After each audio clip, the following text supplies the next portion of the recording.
share ko lang sa inyo mga alaga ko ng mga sisiw mga farming para mabilis ang lumaki at malayo sa sakit.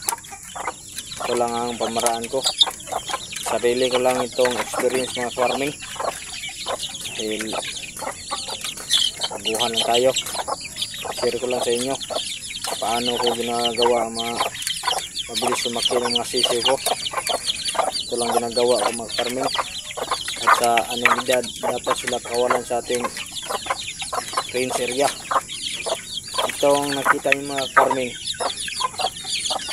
2 linggo pa ito bukas na kalimiman ko tuwing gabi sa inahin kasi di na kayang lamigin. Sa araw naman para makatipid tayo sa pagkain, napakawalan ko ang inahin. Sa gabi ko na inibalik sa brooder ang inahin para maliniman sila. Dahil ano tayong ilaw dito mga farming sa bukid, may ilaw din tayo.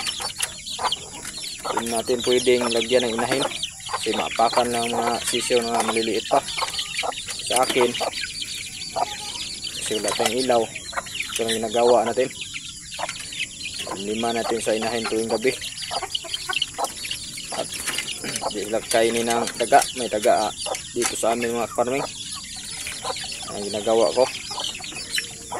At sa maabot ito ng 2 months, kawalan ko na ito sa ating range area para masanay sila sa klima. Kaya nito nagtuto 2 months na ito mga farming, napakawalan ko ito sa range area natin para masanay silang sa ating klima. Ito lang ginagawa ko dito mga farming sa maliit kong manukan. Napakain ko pala sa mga sisiw ko mga farming galing pag bagong pisa, Thunderbird, baby stag, booster mga farming. Sa ganitong 2 months to 4 months, Thunderbird, stag DB4 ang ginagamit ko dito mga farming dahil mabilis ang lumaki.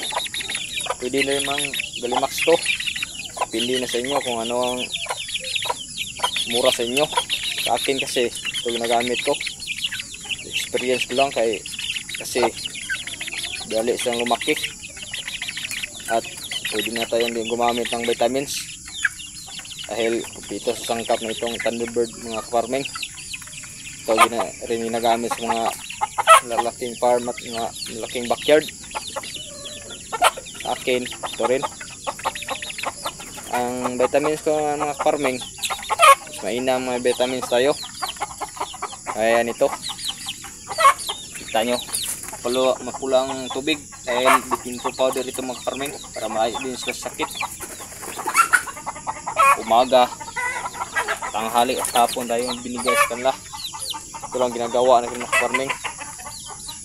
Nakawalan ko man sa range yung mga farming, mga sisi ko